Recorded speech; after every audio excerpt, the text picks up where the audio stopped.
Ya, halo, assalamualaikum kawan-kawan di Peduli Penyu ya. Sekarang saya bersama dengan Pak Sutar di Ibu Kota Penyu. Nah, kita akan melakukan wawancara bersama dengan beliau. Kita tanya bagaimana kiat-kiat untuk mengelola sebuah lembaga yang mengelola konservasi penyu, apa tantangannya dan lain-lain. Monggo Pak Sutar. Oh iya, siap, terima kasih. Perkenalkan, nama saya Sutar Sutari, biasa dipanggil di lapangan Pak Sutar ataupun Pak Kembar. Sekarang kita di kawasan konservasi, khususnya di Desa Gajarjo, Dusun Bajulmati, Kecamatan Gedangan, Kabupaten Malang. Ini di konservasi BSTC Bajulmati Sea Turtle Conservation. Ya, untuk berawal cerita ataupun perjalanan BSTC, memang lika-liku berjalan. Kita kegiatan mulai 2009, 2012, 13 itu sudah bersama-sama, ada beberapa teman vakum lagi. Terus akhirnya 2016 kita namakan Bajulmati konservasi saja. Bajulmati penyu konservasi saja. 2018 awal kita menamakan BSTC Bajulmati Sea Turtle Conservation. Jadi mulai 2018 awal BSTC ini mulai kita munculkan. Untuk berdirinya BSTC ini muncul dari alam sendiri, sehingga tergugah hati kami untuk membuat BSTC. Daerah patroli khusus BSTC ini 71 kilo dari Sidoasri sampai Kondang Iwa. Lah, untuk titik penyelamatan ini di Bajulmati ini, karena Bajulmati terbanyak 57 indukan. Lah, pantai-pantai yang lain ada 1 indukan, ada yang 2 indukan, paling mentok ada 4 indukan. Jadi kami berusaha mengumpulkan untuk melepaskan di titik koordinat masing-masing kita temukan. Jadi untuk Sidoasri kita temukan, gak kita lepaskan di Bajulmati, tidak. Indukan yang bertelur di Sidoasri kita relokasi, kita selamatkan, kita lepaskan, nanti kita lepaskan di titik koordinat. Itulah berdirinya BSTC, karena kita sudah tahu Malang Selatan titik-titik terbanyak yang penyu ini di Bajulmati. Berarti Bajulmati kita namakan BSTC Pusat Konservasi itu tadi. Untuk tim ataupun kelompok penggiat konservasi ini keseluruhan ini ada 12 orang. Satu yang tani ada 4 orang khusus tani, yang nelayan 2 orang, yang lainnya ini murni penggiat. Jadi memang terpanggil, masalah rezeki ataupun makan apa itu diserahkan kepada Tuhan. Itu. Ya, untuk melindungi penyu ataupun menyelamatkan penyu memang banyak sekali tantangan halangannya. Walaupun puncak tujuan utama ini harus imbang, sosial, psikologi, dan ekonominya harus imbang, tapi bukan karena itu saja yang memicu. Nomor 1 yang penting ini kita ikhlas, kita giat, kompak, itu saja. Dari kegagalan memang sering sekali, tapi jangan sampai kita mundur ataupun kita berhenti, karena nanti ada dampaknya sendiri. Ya, untuk tantangan organisasi memang banyak, karena dari ciptaan Tuhan ini bukan untuk kita saja, karena ciptaan Tuhan ini seluruh umat ataupun manusia. Cuman kalau semuanya ini dimakan oleh manusia bakalan habis. Jadi kalau kita langsung menyelamatkan, pastinya bertentangan. Ini bukan punya nenek moyang atau punya warisan nenek moyangmu, itu juga milik saya. Jadi tantangan itu kerap sekali. Tahun 2018 saya di demo, diikat sama mau diseret sama truk. Lah, itu salah satu buktinya.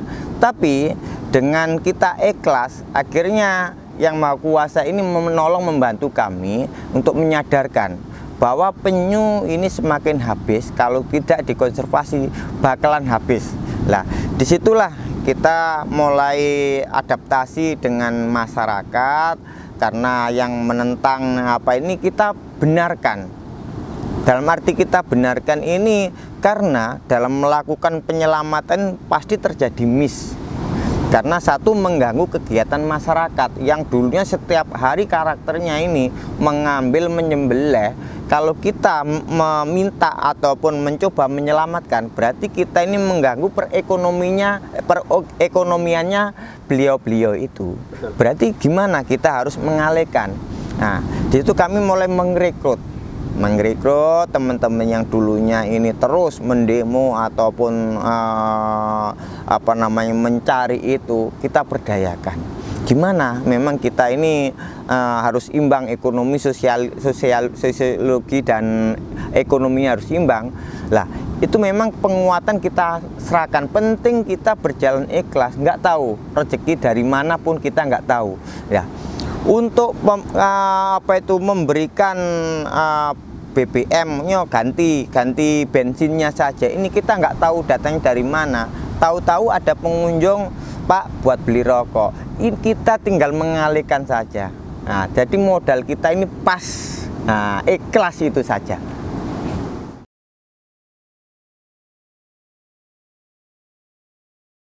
Nah, ini tantangan utama ini dari alam, karena faktor alamnya ini yang dulu rimbun, nggak ada abrasi, ini terbuat wisata, jadi perlu mengimbangi. Karena tantangannya ini penyu gagal bertelur, gagal untuk menetas juga, dan gagal indukan untuk mencari tempat sandar untuk bertelur.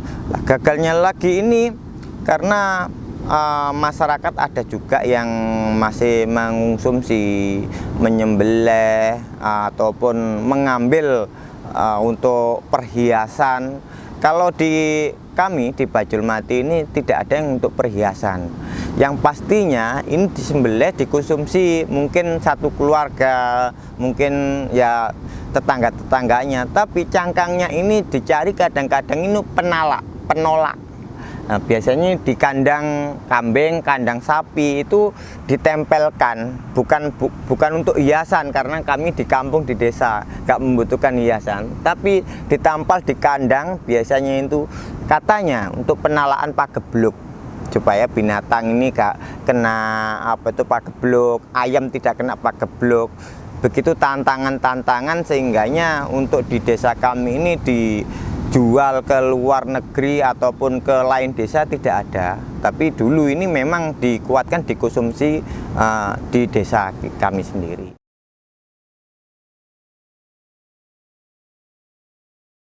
Awal mulanya kita punya ide sekolah bersama alam ini, kita harus mengonekkan diri kita ini ke alam, karena kita di planet ini gak kepingin hidup sendiri. Kita harus mengonekkan diri kita ke alam, bahwa bersama alam ini kita saling membutuhkan, antara kita membutuhkan oksigen, juga tanaman membutuhkan perawatan dari manusia. Sehingganya kini kami dirikan sekolah bersama alam, khusus di alam sambil menikmati oksigen yang bebas, angin bergantian. Untuk memberikan sosialisasi edukasi biar anak-anak nanti gak jemu, orang tua ataupun teman-teman mahasiswa gak jemu, gak jenuh, kami tempatkan di sini. Jadi inilah kami mengajak anak-anak ini lomba mewarna gambar 3 perbedaan antara penyu, kura-kura, dan labi-labi atau bulus. Biar nanti adik-adik khususnya ini dengan pengenalan dasar ini bisa membedakan, oh penyu tetap penyu, kadang-kadang sampai hari ini ada yang memanggil penyu itu dipanggil kura. Jadi jangan sampai terjadi, karena lain binatang lain namanya itu.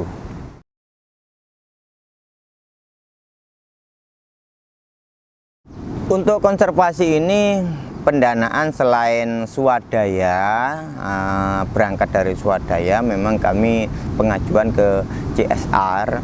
Untuk tahun ini juga kita berharap bisa cair, supayanya dengan berkepanjangan konservasi ini nanti anak cucu kita, generasi kita ini paham sekali untuk sepadan atau green belt ini jangan diganggu ataupun dirusak, karena ini pertahanan.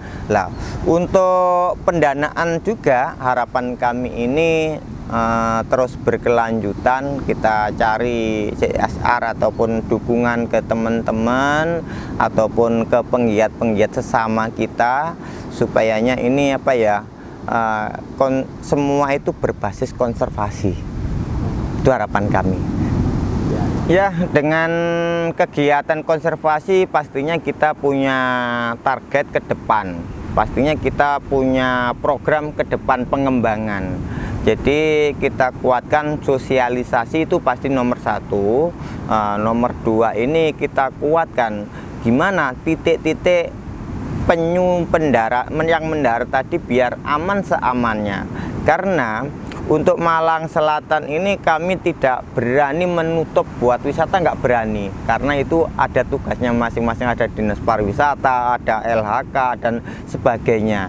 Lah, jadi harapan kami semua stakeholder yang ada ini bergandengan menuju ke konservasi tadi.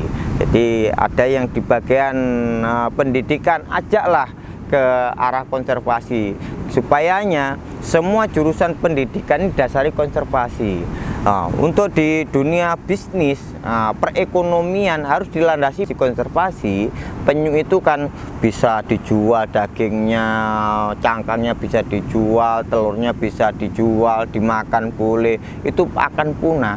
Tapi kalau semua itu dilandasi konservasi, lah penyu-penyu tadi nggak disembelih, dibuat edukasi, tapi induknya tetap hidup di alamnya. Harapan seperti itu, ke depan kita lebih kuatkan ke jaringan itu, supaya kita saling bahu membahu.